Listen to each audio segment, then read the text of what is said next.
Before we begin, viewer discretion is strongly advised.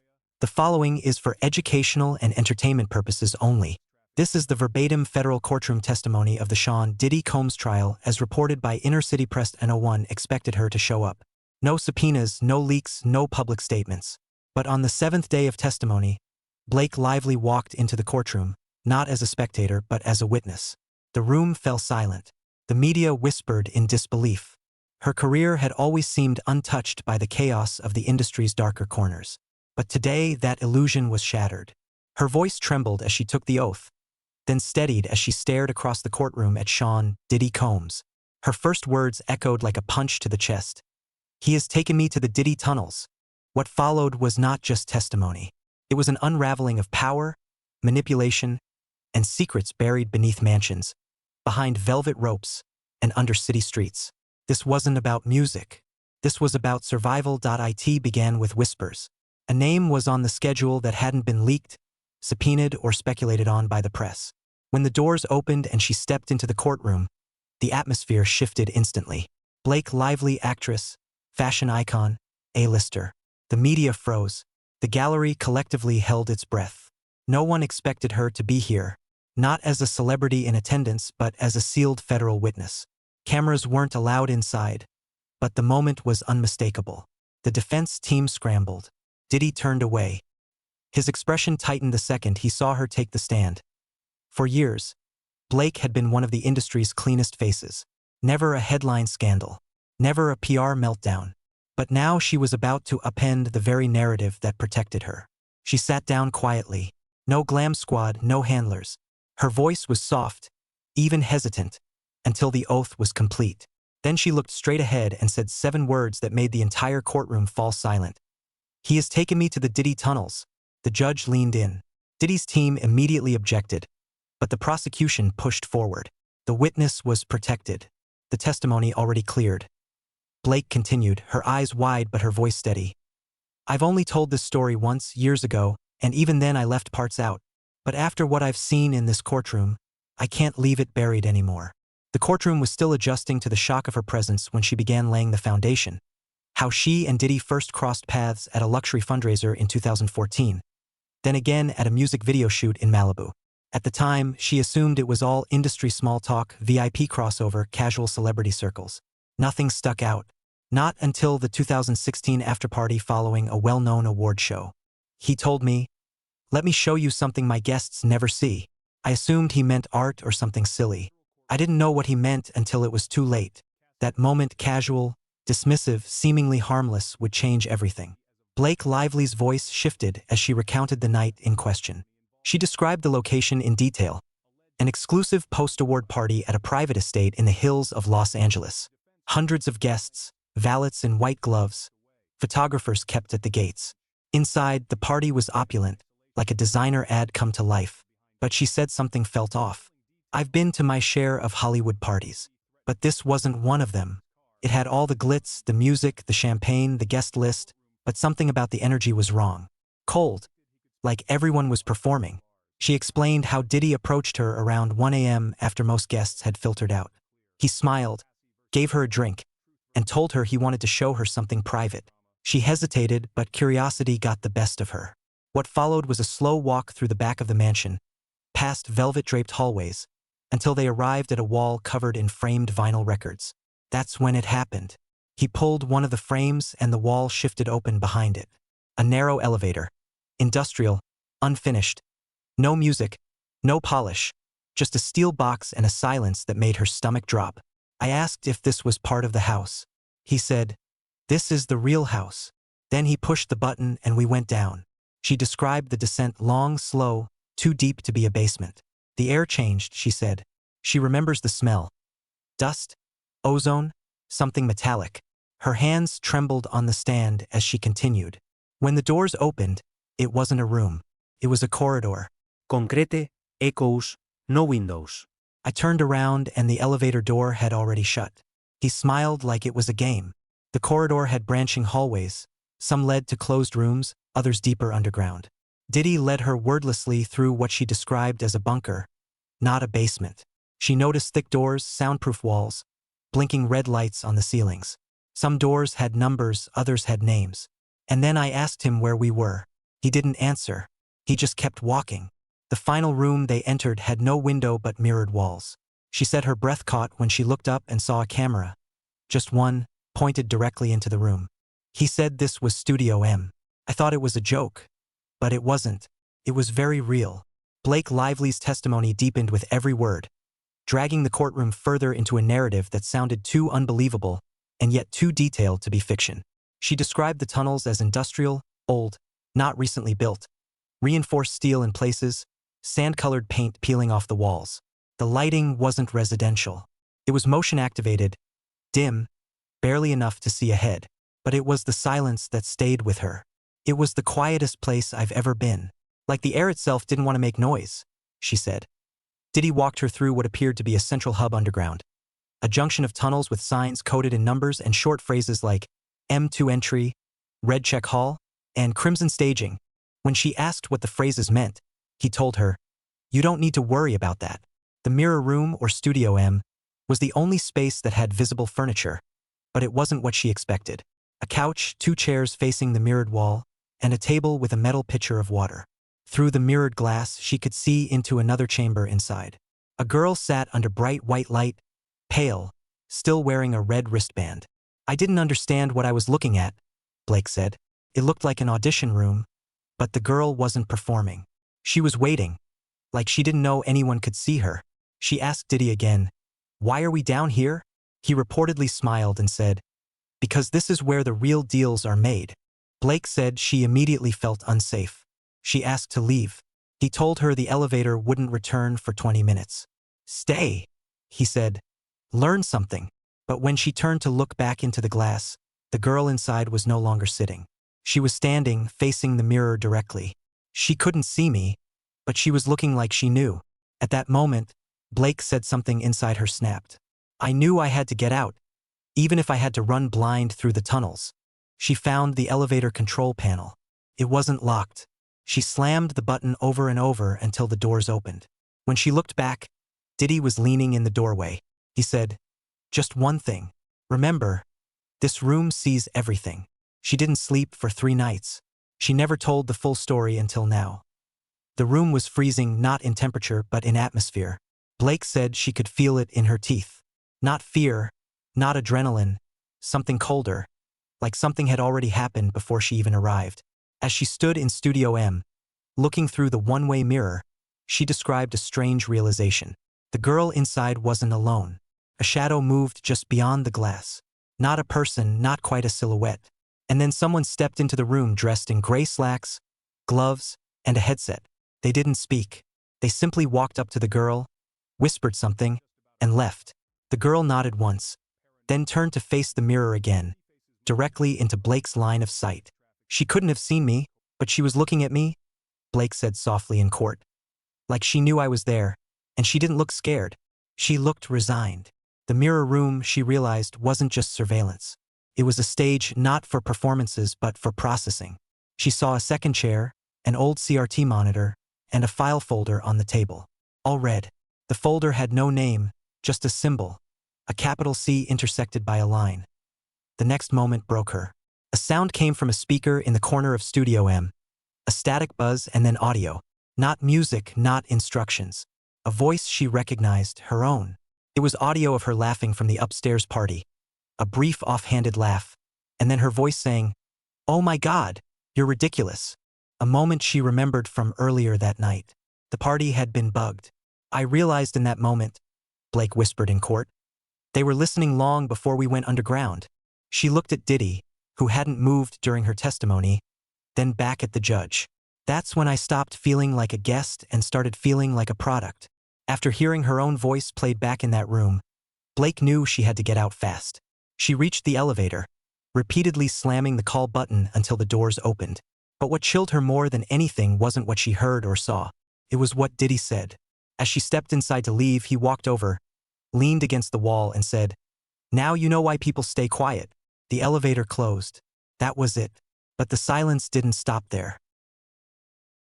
2 days later, she received a package at her home. No return address. Inside was a single black envelope. When she opened it, A photo slipped out, a still image from a surveillance camera. It showed her standing in Studio M, one hand on her mouth, eyes wide in horror. In the corner of the image, a timecode and a red stamp that read, "Witness file HLTM." There was no note, just a small slip of paper beneath the photo that read, "Stars don't talk, they shine." Blake said she panicked. She called no one, not her team, not her husband, not her lawyer. She put the envelope in a locked drawer and never touched it again until the trial. "I buried it because I wanted to believe I was imagining it," she said. "I convinced myself it wasn't real, that maybe I dreamt it, maybe I misunderstood. But when I heard Cassie testify, when I saw the names, the footage, the tunnels, I couldn't lie to myself anymore." She admitted that she told her sister in confidence several years later, and only then in whispers. "I said, if anything ever happens to me, it's because I saw something I wasn't supposed to." What followed was years of internal pressure, fear, and compliance. She turned down certain events, refused to work with some promoters, avoided certain parts of Los Angeles. "I thought I was protecting myself," she told the jury, "but I was just giving him more power, and I'm done doing that." The prosecution didn't waste a second. As soon as Blake finished her testimony, they requested an immediate exhibit submission floor plans. 2 blueprints were rolled out and projected on the courtroom screen. The first was the public architectural layout of Diddy's Los Angeles estate. The second, obtained through a private contractor who worked on renovations in 2015, included an underground level not mentioned in any permit filing, a tunnel system, reinforced, multi-winged, soundproof, one chamber labeled Studio M. The match was unmistakable. As second witness, a former estate maintenance engineer under contract for Combs Global, took the stand. He confirmed that while he had never been inside the tunnels himself, he helped install magnetic lock systems for the basement floor. "There were rooms without HVAC, no ventilation. I asked about it once. They told me, the less I knew, the longer I'd keep my job." The prosecution revealed documents tied to a surveillance contractor hired in 2016, the same year Blake attended the party. Among the files, a list of internal surveillance timestamps labeled, "Vault a Soundbank Archive." Several matched Blake's timeline to the minute. And then one final piece, a document labeled Consent Vault Overview, Artist Access Protocol. It referenced an internal tag, HLTM, the same tag that appeared on Blake's surveillance photo. The prosecution drew the connection. HL likely a code for her name, TT Tunnel Tour, M Mirror Room. Blake's experience wasn't an accident. It was part of a system. And now that system was being torn open brick by brick as the courtroom listened. By now the courtroom had grown used to shock. But what came next changed the tone of the trial completely. With Blake Lively's testimony freshly etched into the minds of the jury, the prosecution pivoted to a new question. How many others had seen the tunnels and never spoken? They unveiled a new sealed exhibit, a guest log, not handwritten, not official, but pulled from a hidden access system buried in the metadata of a digital concierge program used during exclusive events at Combs's Los Angeles and Miami properties. The names on the screen weren't random. Several matched celebrity assistants, choreographers, influencers, and high-level industry event staff. But 5 names drew audible gasps from the courtroom. They were blurred from public view, but reporters caught enough initials to speculate at least 2 were rising actresses, one a former Disney star, another a supermodel. Blake Lively was shown the document. While still under oath, she stared at the screen and slowly nodded. "She was there," she whispered, pointing to one of the initials. "She was in the hallway. I remember her heels."